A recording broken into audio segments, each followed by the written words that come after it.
कैसे हो आप सब। एक बार फिर से आप सभी का स्वागत है बिहार सरकार के मेरा दूरदर्शन मेरा विद्यालय कार्यक्रम में। बच्चों, मैं उम्मीद करता हूं कि आप सभी अपने घर पर सुरक्षित होंगे और अपनी पढ़ाई को एंजॉय भी कर रहे होंगे। आइए बच्चों, देख लेते हैं आज के एपिसोड में हम क्या पढ़ेंगे। आज हम कक्षा 11 में गणित में एक नया पार्ट स्ट्रेट लाइंस की शुरुआत करेंगे और बायोलॉजी में एक नया पार्ट रेस्पिरेशन इन प्लांट्स को पढ़ेंगे। उसके बाद कक्षा 12 की पढ़ाई शुरू करते हुए हम गणित में इंटीग्रेशन यानी समाकलन पार्ट को पढ़ेंगे और बायोलॉजी में एक नया पार्ट इवोल्यूशन की शुरुआत करेंगे।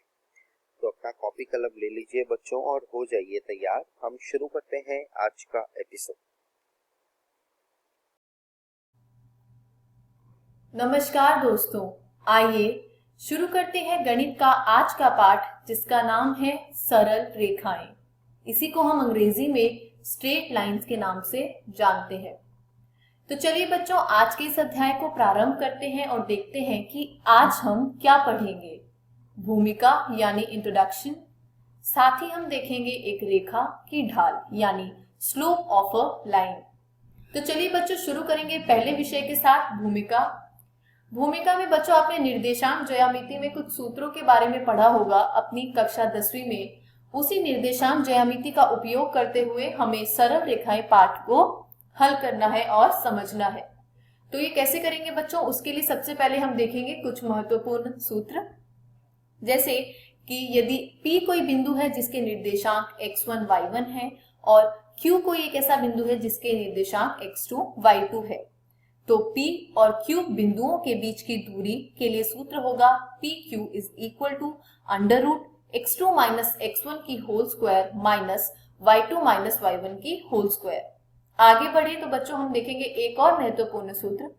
इसमें कहा गया है यदि कोई बिंदु है जिसके निर्देशांक है x1, y1 और कोई दूसरा बिंदु है जिसके निर्देशांक है x2, y2, तो इन बिंदुओं को मिलाने वाले रेखाखंड को MN में अंतः विभाजित करने वाले बिंदु के निर्देशांक कैसे प्राप्त होंगे। उसके लिए सूत्र है x बराबर mx2 plus nx1 divided by m plus n। इसी प्रकार बच्चों यदि आप y के लिए देखेंगे तो आपको सूत्र मिलता है my2 plus ny1 is divided by m plus n। आगे बढ़े तो हमने देखा एक और महत्वपूर्ण सूत्र जिसका हम उपयोग करने वाले हैं अपनी सरल रेखाओं के पाठ में। विशेष रूप में यदि m बराबर हो जाता है n के, तो जो दो बिंदुओं की बात की जा रही है जिनके निर्देशांक है x1, y1 और x2, y2, इन बिंदुओं को मिलाने वाले रेखाखंड के मध्य बिंदु के निर्देशांक क्या होंगे। मध्य बिंदु के निर्देशांक होंगे x2 plus x1 divided by 2, y2 plus y1 divided by 2। आगे बढ़े तो हमने देखा कि यदि आपको तीन बिंदु दे रखे हैं x1, y1, x2, y2 और x3, y3, तो इन शीर्षों से बने त्रिभुज का क्षेत्रफल होता है 1/2 mod x1 into y2 minus y3 plus x2 into y3 minus y1 plus x3 into y1 minus y2 फिर मॉड। ये वर्ग इकाई है। क्यों? क्योंकि बच्चों क्षेत्रफल की इकाई हमेशा वर्ग में ही लिखी जाती है। आप इसको इस तरह समझ सकते हैं 1/2 यानी 1/2 मॉड x1 का गुना y2 माइनस y3 से जमा x2 का गुना y3 माइनस y1 से जमा x3 का गुना y1 माइनस y2 से। आगे बढ़े तो हमने देखा कि यदि त्रिभुज ABC का क्षेत्रफल 0 होता है तो जो तीन बिंदु A, B और C हैं वो एक रेखा पर होते हैं, अर्थात वे संरेख यानी कोलिन। अगला विषय है रेखा की ढाल। निर्देशांक तल में एक रेखा x अक्ष के साथ दो कोण बनाती है जो परस्पर संपूरक होते हैं। यदि उस कोण को मैं थीटा मान लूं जो रेखा L x अक्ष की धनात्मक दिशा के साथ बनाती है, तो रेखा L का झुकाव inclination of the line L कहलाता है। स्पष्टतया जो 0 डिग्री है और ये जो 180 डिग्री है ये एक अंतराल का निर्माण करता है, यानी जो थीटा का मान है वो 0 से बड़ा या 180 डिग्री और उससे छोटा होता है। हम देखते हैं कि एक्स अक्ष पर संपाती रेखाओं का झुकाव 0 होता है और एक उधर रेखा वाई एक्स के समांतर या वाई एक्स पर संपाती का झुकाव 90 डिग्री है। आगे बढ़े तो हमने देखी एक परिभाषा कि यदि थीटा किसी रेखा एल का झुकाव है तो tan थीटा जो है उसको हम रेखा एल की ढाल कहते हैं। वह रेखा जिसका झुकाव 90 डिग्री है उसकी ढाल परिभाषित नहीं है।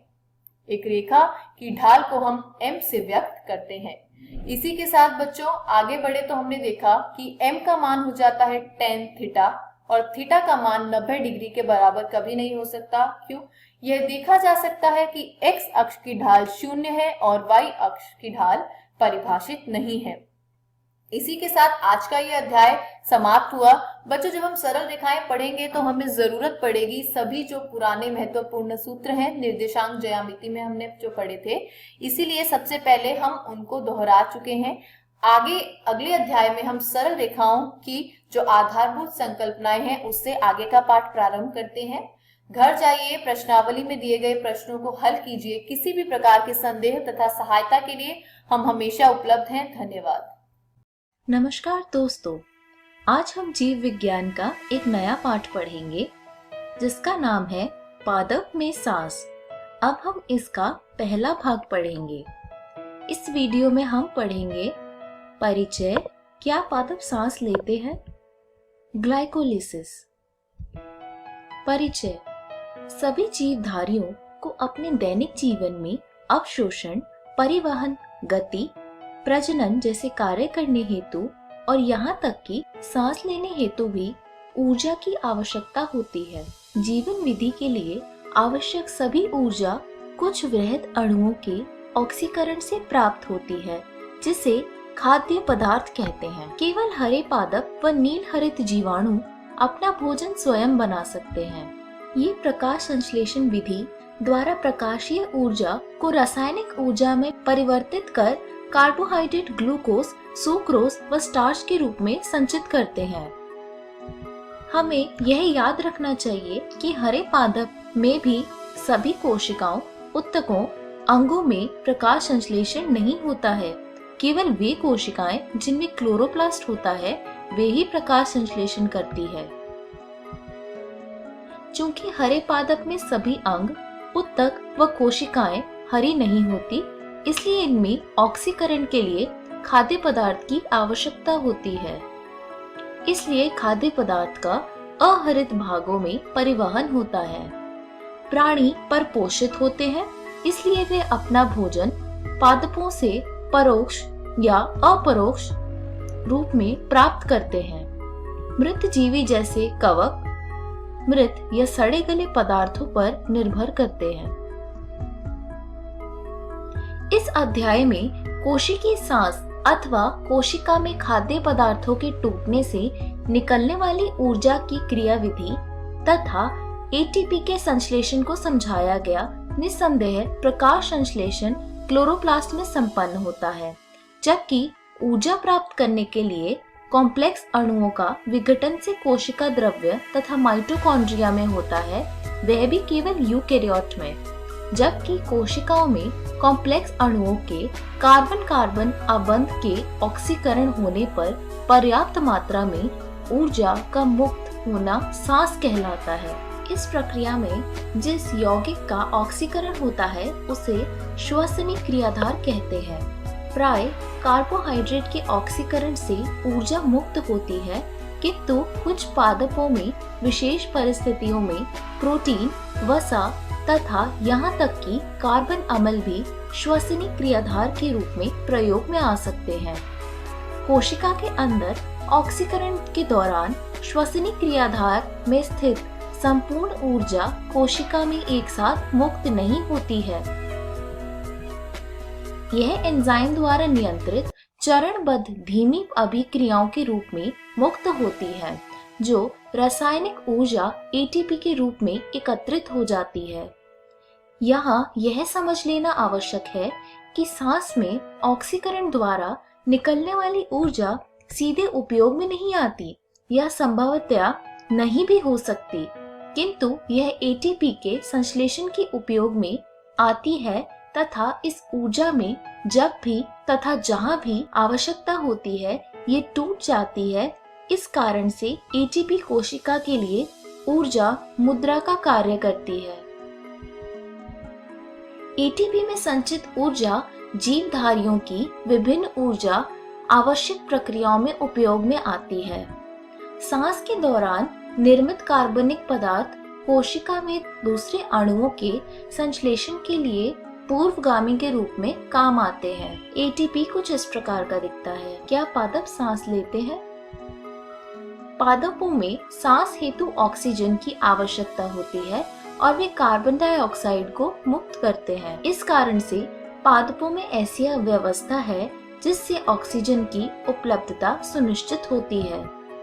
पादपों में प्राणियों की तरह गैसीय आदान प्रदान हेतु विशिष्ट अंग नहीं होते, बल्कि उनमें इस उद्देश्य हेतु रंध्र व वात रंध्र मिलते हैं। पौधे बिना श्वसन अंग के कैसे श्वसन करते हैं, इसके कई कारण हो सकते हैं।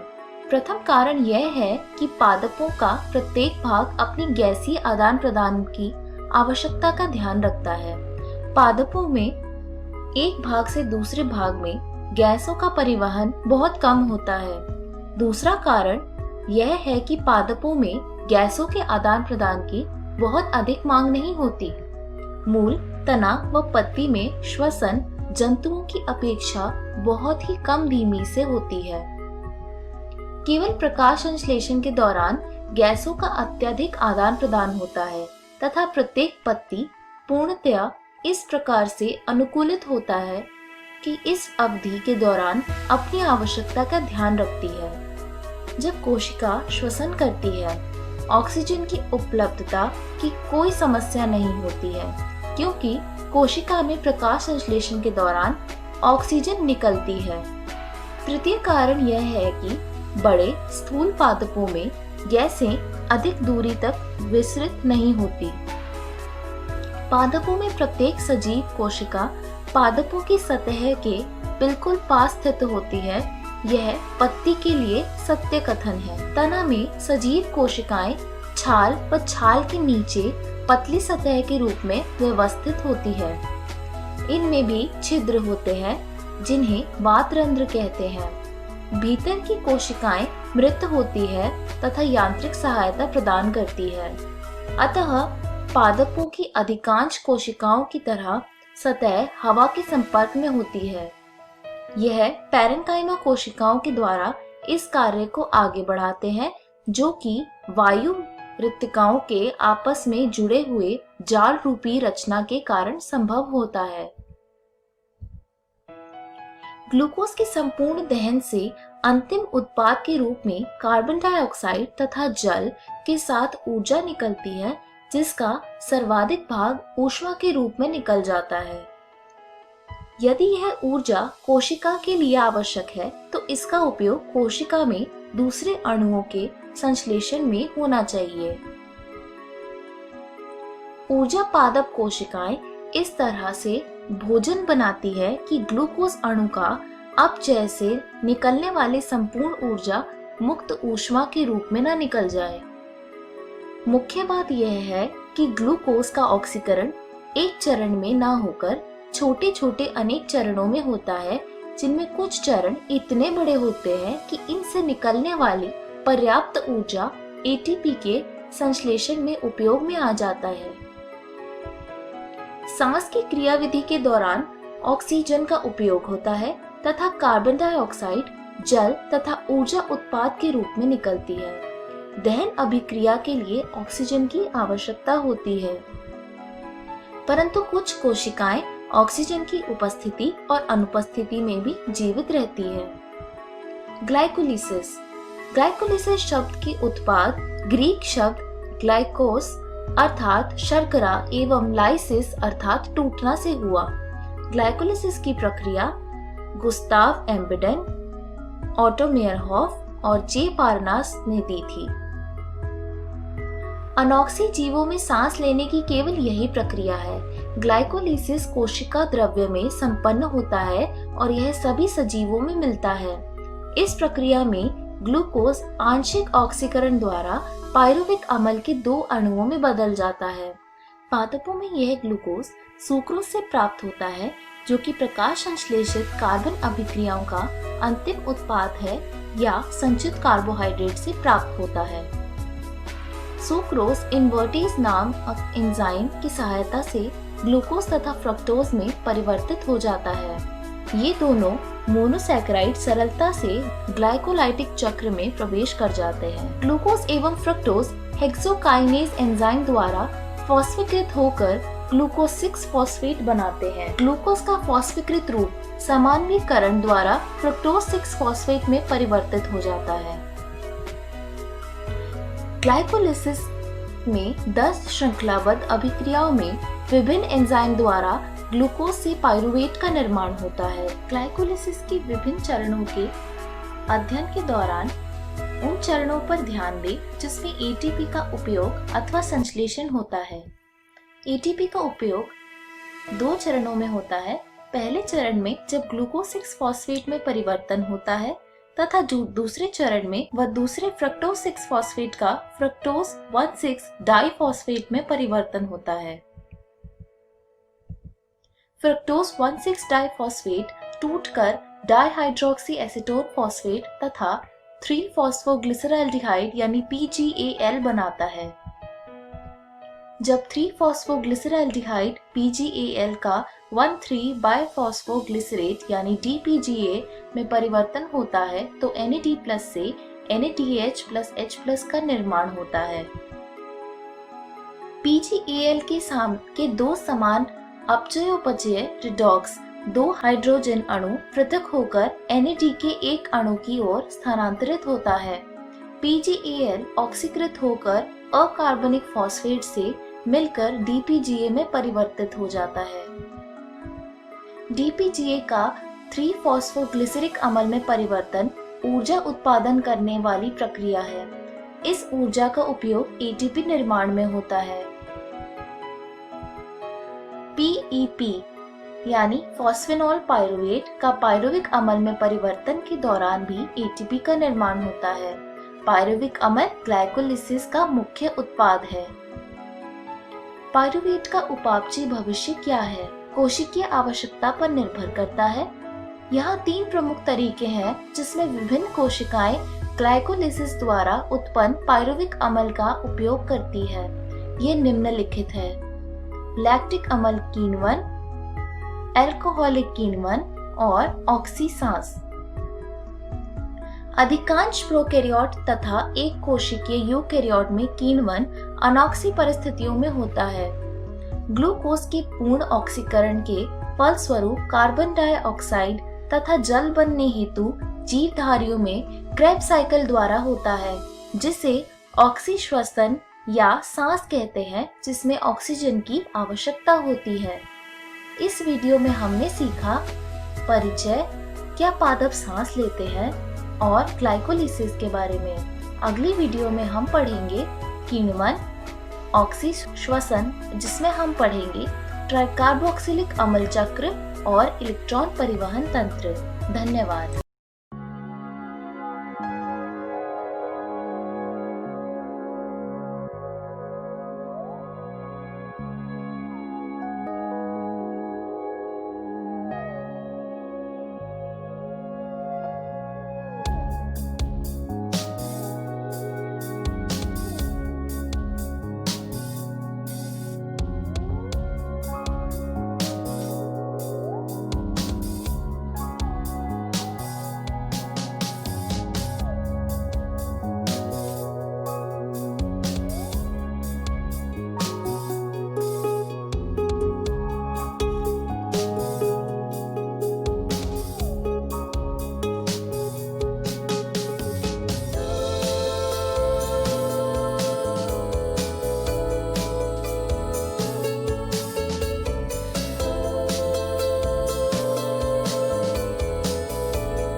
नमस्कार दोस्तों, आज हम अध्याय समाकलन का भाग 10 पढ़ने वाले हैं। हमने हमारे पिछले वीडियो में पढ़ा था कलन की आधारभूत प्रमेय। आइए देखते हैं कि आज के इस वीडियो में हम क्या पढ़ेंगे। तो दोस्तों, आज के इस वीडियो में हम पढ़ेंगे प्रतिस्थापन द्वारा निश्चित समाकलनों का मान ज्ञात करना। तो चलिए आगे बढ़ते हैं और शुरू करते हैं हम हमारा आज का भाग। दोस्तों, प्रतिस्थापन द्वारा निश्चित समाकलनों का मान ज्ञात करने के कुछ चरण हैं। आइए एक एक करके पहले हम उन चरण को समझते हैं और फिर उन्हीं चरण का प्रयोग करके हम प्रतिस्थापन द्वारा निश्चित समाकलनों का मान ज्ञात करेंगे। तो दोस्तों, हमारा पहला चरण है समाकलन के बारे में सीमाओं के बिना विचार कीजिए और y बराबर fx अथवा x बराबर gy प्रतिस्थापित कीजिए ताकि दिया हुआ समाकलन एक ज्ञात रूप में परिवर्तित हो जाए। दोस्तों, यहाँ पर हमारा जो पहला चरण है वो कह रहा है कि हमें दिए गए समाकलन को बिना सीमाओं के विचार करना है और जो हमें फलन जिस रूप में दिया होगा उसे हम किसी और रूप में प्रतिस्थापित करेंगे जिससे कि हम उसका समाकलन आसानी से ज्ञात कर पाएं। आइए एक उदाहरण देखते हैं इस चरण पर आधारित। स्क्रीन पर आपको ये प्रश्न दिख रहा है जो कि एक निश्चित समाकलन है जिसकी सीमाएं दी गई है घटा 1 से लेकर 1 तक। तो दोस्तों, यहाँ पर हमें सबसे पहले यह मानना होगा और फलन को हमें परिवर्तित करना होगा। तो दोस्तों, यहाँ पर हम सबसे पहले समाकलन को बिना सीमाओं के विचार करेंगे जिसमें कि हम यहाँ पर मान रहे हैं कि x की घात 5 योग 1 t के बराबर है, जिसका जब हम अवकलज ज्ञात करते हैं तो हमें प्राप्त होता है 5 गुने x की घात 4 dx बराबर dt। तो दोस्तों, यही है हमारा पहला चरण जिसे कि हम हमारा दिया हुआ समाकलन को एक ज्ञात रूप में परिवर्तित करते हैं। चलिए अब हम बढ़ते हैं हमारे अगले चरण की ओर। हमारा दूसरा चरण है समाकलन अचर की व्याख्या किए बिना नए समाकल्य का नए चर के सापेक्ष समाकलन कीजिए। तो दोस्तों, अभी जो नया समाकल्य हमने प्राप्त किया है उसका हम समाकलन ज्ञात करेंगे। आइए देखते हैं। तो जो नया रूप हमने प्राप्त किया था हमारे समाकल्य का वो था, तो दोस्तों, जब हम समाकलन अचर की व्याख्या किए बिना नए समाकल्य का नए चर के सापेक्ष समाकलन करेंगे तो यहाँ से हमें ये प्राप्त हो जाएगा समाकलन ज्ञात करना वर्गमूल t dt का, जिसका कि समाकलन हमें ज्ञात है आसानी से कि वो क्या होता है। तो दोस्तों, इसका समाकलन होता है 2/3 गुने t की घात 3/2। तो दोस्तों, ये है हमारा दूसरा चरण। आइए अब हम बढ़ते हैं हमारे तीसरे चरण की ओर। हमारा तीसरा चरण कहता है नए चर के स्थान पर पुनः प्रतिस्थापन कीजिए और उत्तर को मूल चर के रूप में लिखिए। यानी कि अभी जो हमने समाकलन ज्ञात किया है उसमें हम उसे वापस से उसे पहली स्थिति में परिवर्तित कर देंगे और उत्तर को हम मूल चर के रूप में लिखेंगे। आइए देखते हैं उदाहरण में।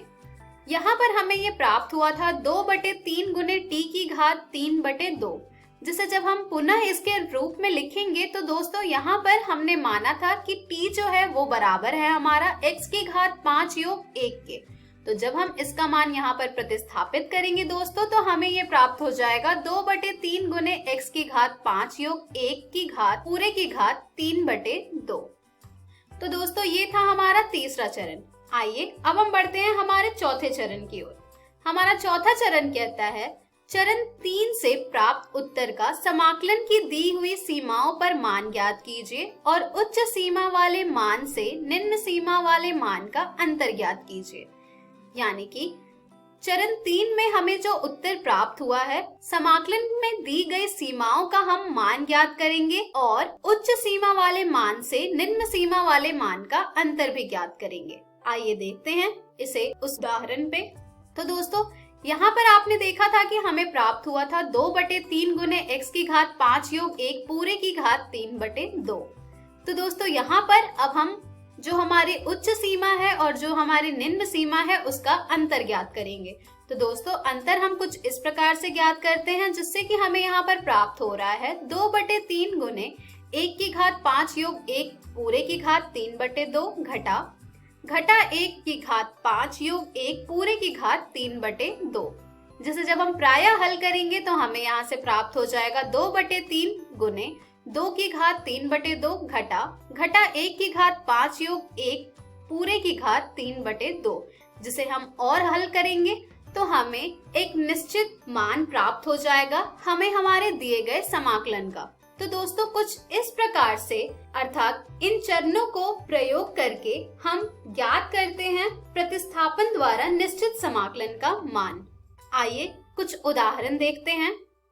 अभी अभी जिस उदाहरण का हमने यहाँ पर प्रयोग किया है, सारे चरणों को एक साथ उसमें प्रयोग करके और इस प्रश्न का हल ज्ञात करते हैं। तो दोस्तों हमारा प्रश्न जो था वो था समाकलन ज्ञात करना 5 गुने x की घात 4 गुने वर्गमूल x की घात 5 योग 1 dx, जहाँ पर हमारी जो सीमा है वो है घटा 1 से लेकर 1 तक की।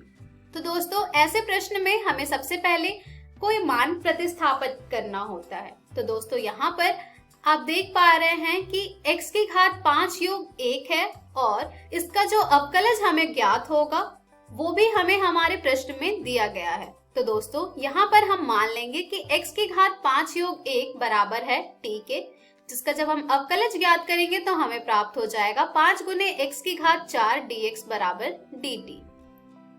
चलिए अब हम इसे प्रतिस्थापित करेंगे हमारे दिए गए प्रश्न में। जब हम इसे हमारे दिए गए प्रश्न में प्रतिस्थापित करेंगे और दिए गए समाकल्य को हम बिना सीमाओं के विचार करेंगे दोस्तों, तो हमें यहाँ से प्राप्त हो जाएगा ये समाकलन वर्गमूल t dt, जिसका कि समाकलन हम जानते हैं। तो यहाँ से हमें ये प्राप्त हो जाता है 2/3 गुने t की घात 3/2। यहाँ पर हमारा अगला चरण होगा अब कि t के मान को प्रतिस्थापित करना। जब हम यहाँ पर t के मान को प्रतिस्थापित करेंगे दोस्तों तो हमें ये प्राप्त हो जाएगा 2/3 गुने x की घात 5 योग 1 पूरे की घात 3/2। अब जब हमने बिना सीमाओं के मान प्राप्त कर लिया है तो चलिए अब हम सीमाओं का प्रयोग करके ज्ञात करते हैं हमारे दिए गए निश्चित समाकलन का मान। दोस्तों यहाँ पर अब हमें इसका मान प्राप्त करने के लिए हमें जो हमारे निम्न सीमा और ऊपरी सीमा दी गई है इसका अंतर ज्ञात करना होता है।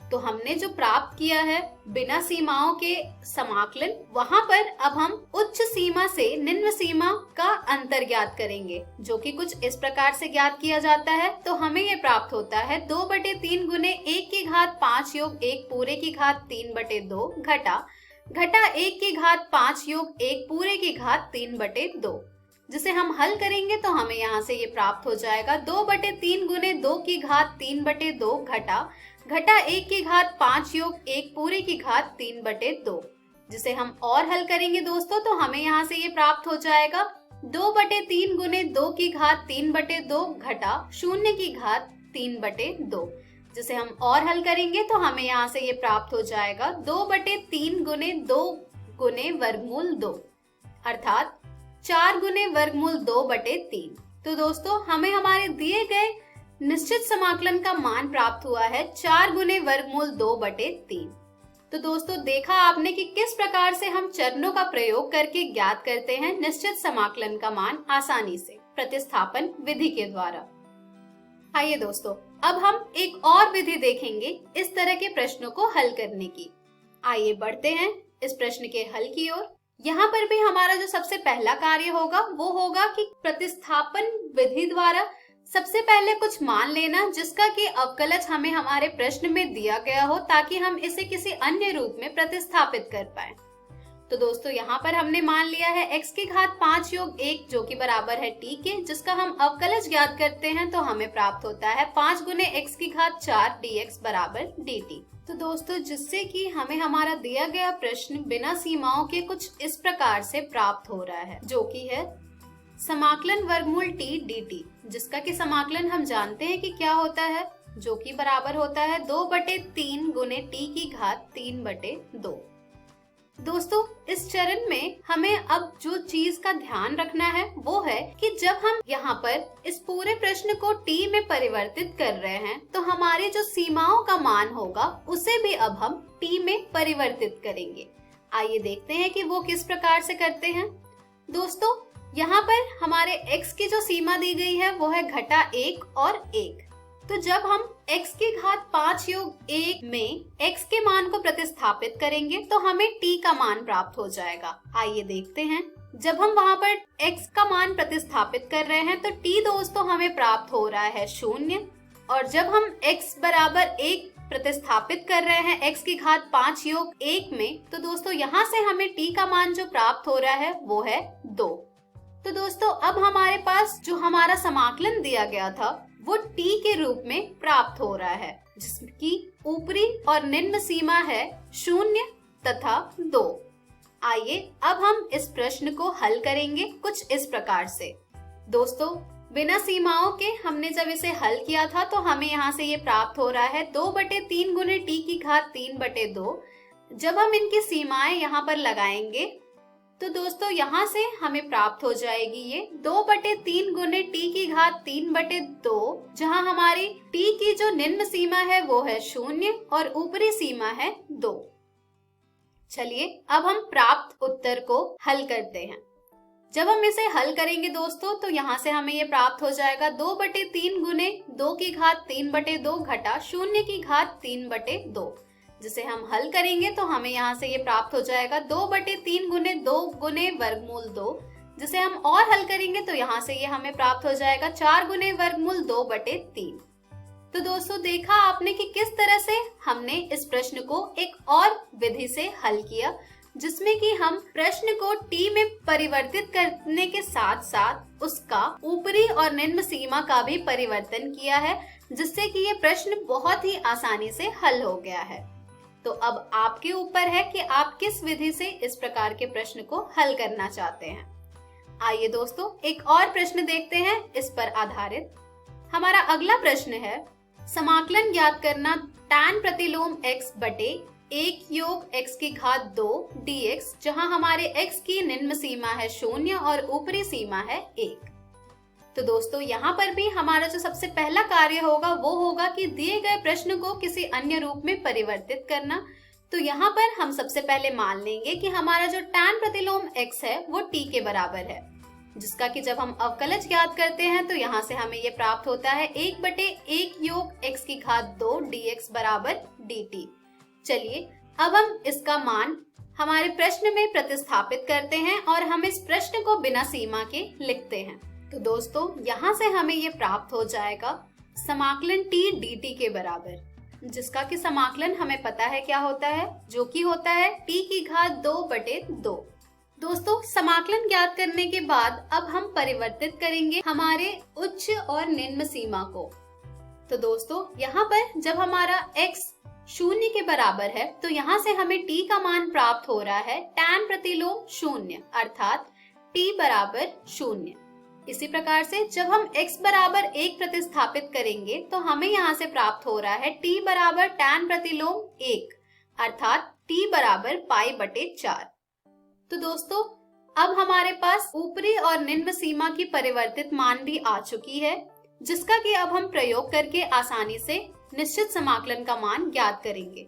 तो दोस्तों यहाँ पर जब हम इसकी सीमाएं बदलेंगे तो हमें ये प्राप्त हो जाएगा 1/2 गुने t की घात 2, जिसकी निम्न सीमा है 0 और ऊपरी सीमा है π/4। जब हम प्राप्त उत्तर को हल करेंगे दोस्तों तो हमें यहाँ से ये प्राप्त हो जाएगा 1/2 गुने पाई की घात 2/16 घटा 0, जिसे हम और हल करेंगे तो यहाँ से हमें ये प्राप्त हो जाएगा π² 32।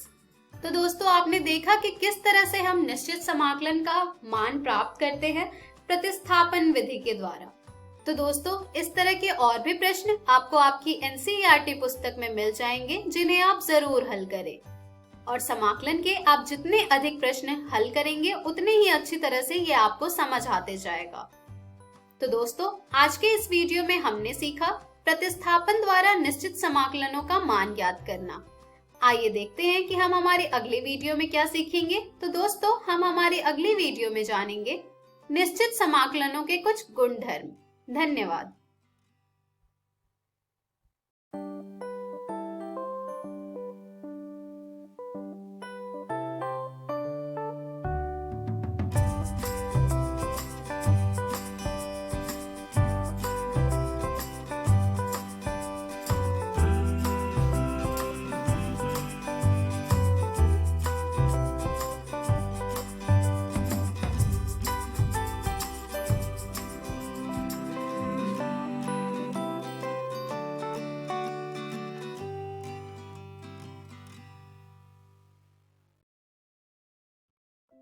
हेलो दोस्तों, आज की इस वीडियो में आप सभी का स्वागत है।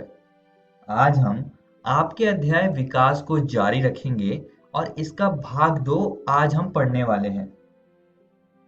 इससे पिछली वीडियो में दोस्तों हमने विकास, जीवन की उत्पत्ति और जीवन स्वरूप का विकास, एक सिद्धांत, इन सभी विषय बिंदुओं पर चर्चा करी थी।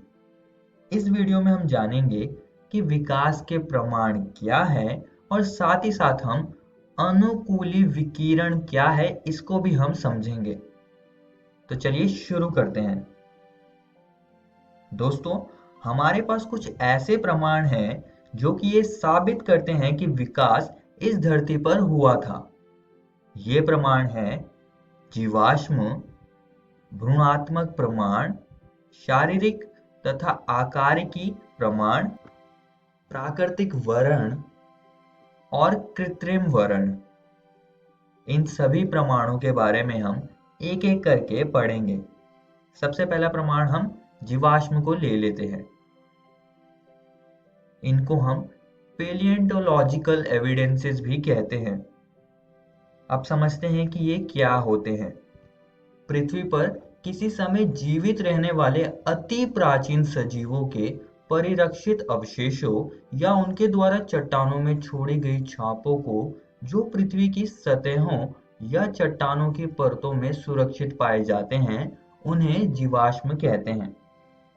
और आप ये तस्वीर देख सकते हैं, यह एक जीवाश्म की है। यह एक शुरुआती रेप्टाइल यानी कि सरीसृप का जीवाश्म है। जीवाश्म दोस्तों विलुप्त जीवों को दर्शाते हैं, जैसे कि डायनासोर।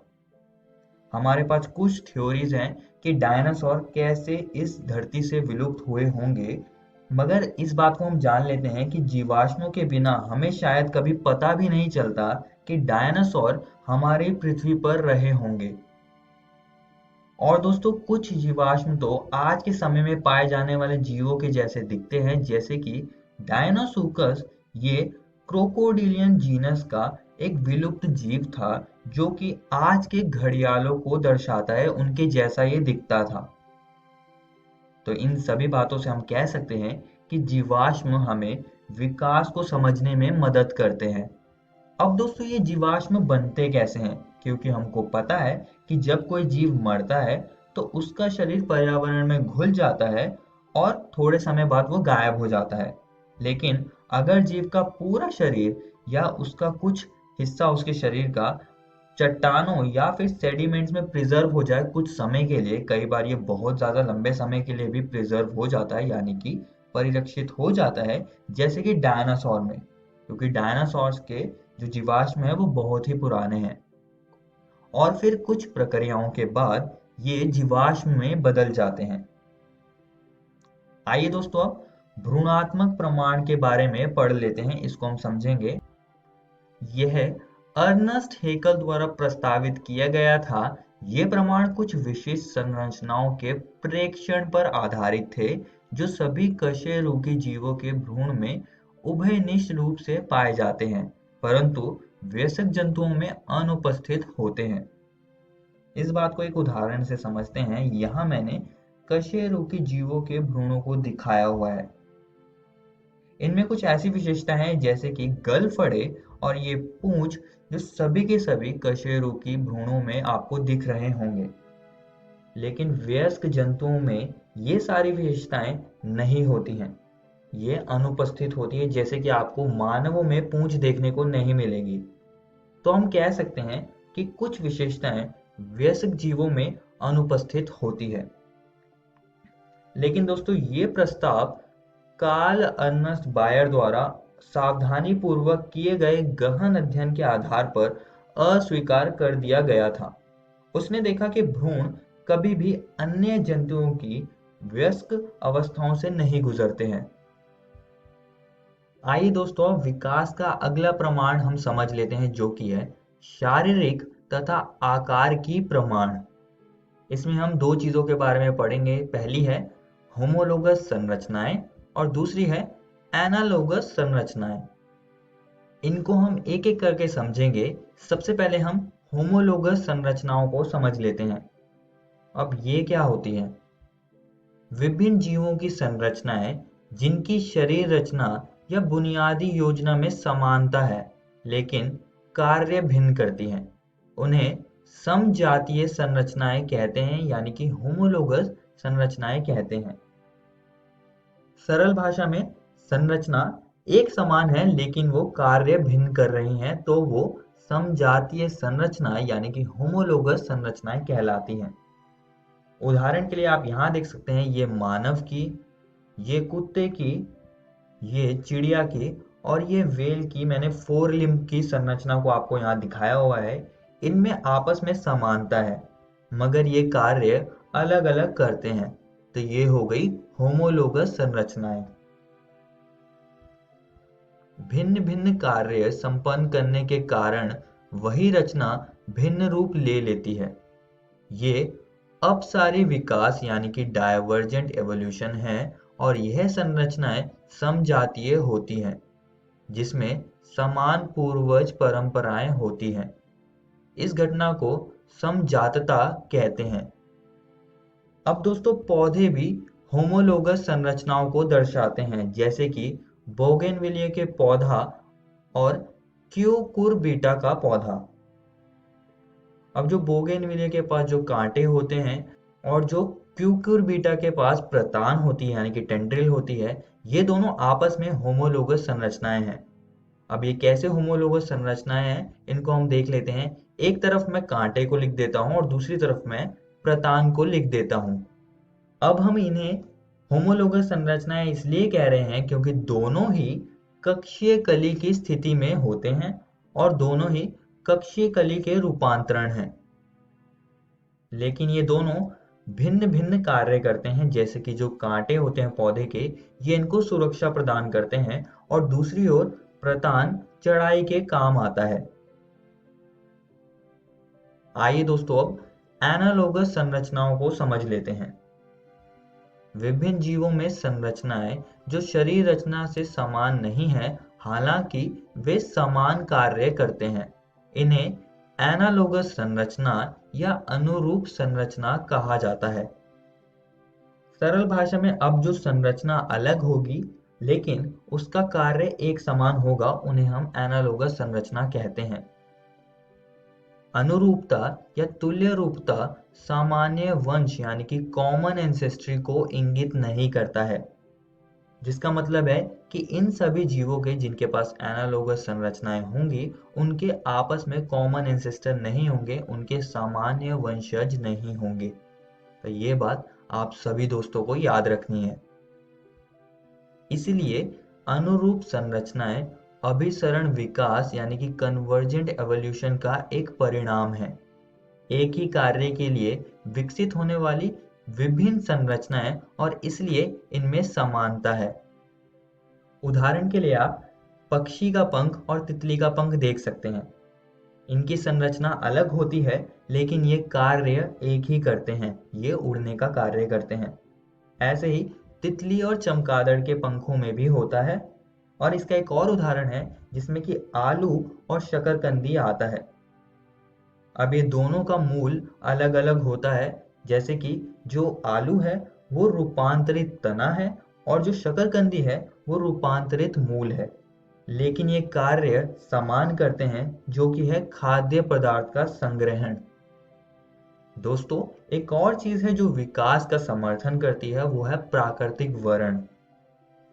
इसके बारे में हमने इससे पिछली वीडियो में पढ़ा था और इसमें मैंने आपको बताया था कि अगर कोई जीव दूसरे की तुलना में ज्यादा फिट होगा दिए गए पर्यावरण में तो वो ज्यादा अच्छे से सरवाइव कर पाएगा, उसको प्रकृति ने चुना होगा।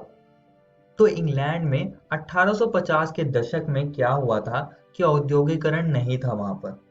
तब जो श्वेत पंखी शलभ थे उनकी संख्या अधिक थी और काले पंखी शलभ उनकी संख्या कम थी। बाद में 1920 में वहां पर इंग्लैंड में औद्योगिकरण आया जिसकी वजह से वहां पर प्रदूषण बढ़ गया। प्रदूषण के धुएं की वजह से जो वृक्ष के तने थे वो काले पड़ने लग गए थे। इसकी वजह से जो श्वेत पंखी शलभ थे उनकी संख्या कम होने लगी थी, क्योंकि उनका शिकार करने वाले जितने भी शिकारी थे उनको वो आसानी से देख पा रहे थे काले तने के ऊपर, जो कि जब प्रदूषण नहीं था, प्रदूषण रहित क्षेत्र था, तब वो चीज मुश्किल से होती थी। और जो काले पंखी शलभ थे उनकी संख्या बढ़ रही थी, क्योंकि वह काले तने में घुल मिल जा रहे थे। तो इस बात से ये पता चलता है कि किसी मिश्रित आबादी में जो जीव पर्यावरण या प्रकृति द्वारा चुना जाएगा वो अच्छे से सरवाइव कर पाएगा। आइए दोस्तों, अब कृत्रिम वर्ण को समझ लेते हैं। यह वांछित लक्षणों के लिए पौधों या जानवरों का चयनात्मक प्रजनन है। जैसे कि वाइल्ड मस्टर्ड से हम भिन्न भिन्न सब्जियों को उत्पन्न करते हैं, जैसे कि ब्रोकली, गोभी, पत्ता गोभी इत्यादि। आइए दोस्तों, इस वीडियो के दूसरे विषय बिंदु को समझ लेते हैं, जिसमें हम जानेंगे कि अनुकूली विकिरण क्या है। एक विशेष भूभौगोलिक क्षेत्र में विभिन्न प्रजातियों के विकास का प्रक्रम एक बिंदु से शुरू होकर अन्य भूभौगोलिक क्षेत्रों तक प्रसारित होने को अनुकूली विकिरण यानी कि अडैप्टिव रेडिएशन कहा गया। इसका एक बहुत अच्छा उदाहरण है डार्विन की फिंच। जब डार्विन गैलापागोस आइलैंड में गए थे तो उन्होंने वहां देखा कि जो फिंचेस पक्षी थे उनमें कुछ विविधता थी, जो कि उनकी चोंच के आकार में थी।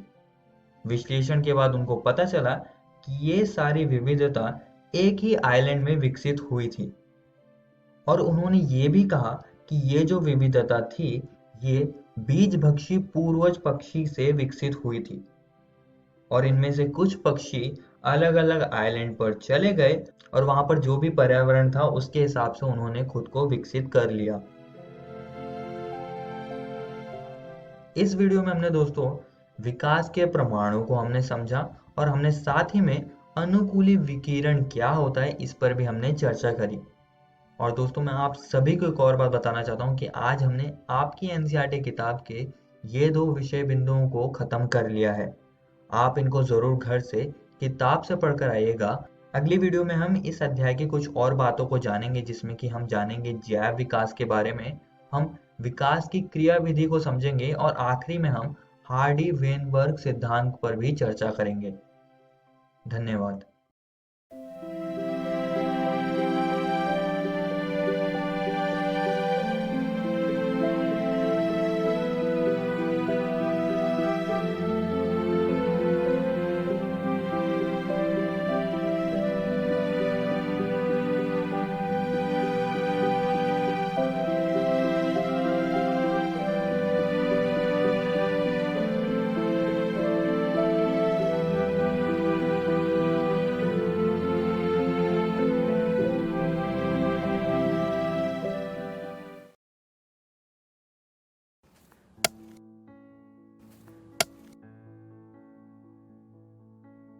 अरे भाई राजू, क्या? अरे सुने कि कल चाचा कुछ बता रहे थे, क्या बोल रहे थे? हाँ, चाचा कल बहुत बढ़िया बात बता रहे थे। कह रहे थे कि हम लोगों को अपने बच्चा लोग के पढ़ाई लिखाई पे ध्यान देना चाहिए। सिर्फ स्कूल भेजने से कुछ नहीं होता। बात तो ठीक है, लेकिन हम लोग ये करेंगे कैसे? हम लोगों को तो पढ़ना लिखना भी नहीं आता है। हम भी यही सोच रहे थे।